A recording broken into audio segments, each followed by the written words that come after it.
Hey, this is Ben Lopatin with Wildfire Interactive. Today we're talking about another reason it may be difficult to make changes to your Django site, and that's out-of-date software. When you hear outdated software, you probably think, well, that's what we're trying to change, isn't it? And yes, that is likely what we're trying to change. But when we talk about out-of-date software, we're talking about the supporting software. This could be third-party apps, other Python modules you're using, could be Django itself, could be databases, maybe your web server, even the operating system itself, depending on how you're hosting your app. So any of these that are out of date can cause compounding problems in updating other components. And that's what we want to discuss today. So we can figure out how to identify these issues, how to solve for them, and how to move forward making changes to your own Django site. The first out-of-date component we want to talk about is Django itself. Now, if Django is out of date, you're using an older version, the first reason you probably want to upgrade is because you have an unsupported version. There are no longer bug fixes, you're not getting security patches. That's a sufficient reason to want to upgrade Django. But the real kicker is when you have third-party modules. So you may have features, let's say, in newer versions of Django that you want to use in your code base. And maybe you can't use those, but you can work around this. It's your code. You can use the older versions of the feature, or maybe write your own workaround. But when you're using third-party modules, you can't do that. Here is where the issue is. Every Python module, that's published or unpublished, has a supported window of Python versions. And similarly, every Django app has a supported window of Django versions. Let's say you're using half a dozen third-party Django apps, and these all support varying size windows of Django versions. For instance, one might support 1.4 through 1.11. Another might support 1.10 through 1.11, let's say. Some kind of explicit or implicit window. And this is a little bit of a key. There may be explicit levels of support stated, but that's not what we care about. We care about what's actually supported, which should be the explicit supported versions, but isn't necessarily. So when you want to upgrade Django, let's say, or upgrade some component in your code base, you have to upgrade often these third-party modules in concert. And you run the risk of feature changes in these versions if you haven't kept them up to date. And you also run the risk of running into scenarios where these third-party apps don't support the same Django version that you're upgrading to. You were using an older version, and everything that you were using in your app, all these third-party apps that is, all supported that Django version. Now, maybe a year, 2 years later, you've upgraded, and you find that some of these versions lag behind, or they've dropped support for the version of Django that you want to upgrade to. Maybe they've decided to only support bleeding edge Django, and some are supporting older versions, or some are supporting all LTS versions. Another just stopped updating. The maintainer decided it wasn't interesting to them anymore, or they didn't have time to update it. Now you're left with a problem, because you have to update these things if they're core to your Django site. If they're not, you can replace them. But if they are, you need them.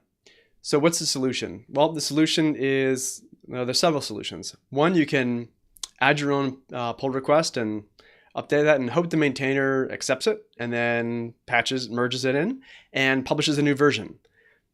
That's a good idea, but it's unlikely to actually solve the problem for you. Most likely you're going to have to fork the package if it's really important to you, and either add this to your own application through some sort of from Git, or publish it yourself as a forked copy with, let's say, new Django support. Now, which course you want to pick is going to depend on your desire to maintain this, and how you want to give back to the community as well. So this is the key. This is what most people are going to come in to see when they're trying to update Django sites that are using out-of-date versions of Django.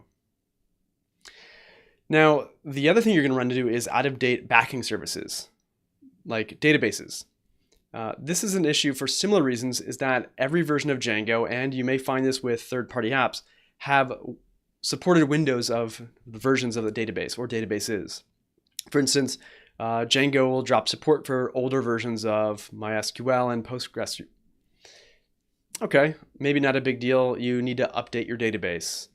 Whether this is a big deal or not is going to depend a lot on your database and your app and how it's used and how comfortable you are with that database. This can be a bigger deal if you're using newer features, or rather not newer features, but additional features, extensions, let's say, if you're using an older version of PostGIS and you have to update that and Postgres and the version of Django all together, this may be a lot more complicated all of a sudden. Now, I mentioned web browsers and operating systems. These aren't as typically such a big deal, but with an operating system, if the operating system's out of date, you're not going to get patches, and you're not going to have, you certainly can get newer versions of software that you're looking for, but there's going to be a little bit more friction because it's not going to be in the, typically in the official repository, if you're using Aptitude, and eventually it just may not be supported. And if you're using something like a web server, in most cases this will be fine. You're going to run into similar issues with, let's say, bug fixes or security patches, but there may be features that are missing. For instance, if you want to start using HTTP2 or WebSockets, and again, you're going to have to update this if you want to use those newer features. So, the real key issue here is out-of-date Django apps and Django itself. And again, what you need to do here is identify how what apps you're using, how important they are to your site, and if they are really important, and if you're using them in a really core business way, then what you're going to need to do is probably fork those apps. And as you go forward, probably give a little bit more thought to how you're using third-party modules in your site and how actively maintained these are. Something we've talked about in our online newsletter in a series about lock-in, and kind of gave some strategies about how to assess this and how to mitigate the risks there. But I think that wraps up kind of an overview about how out-of-date software can make it difficult to work with your Django app, some strategies for mitigating those problems, and hopefully this helps you bring your Django site up to speed.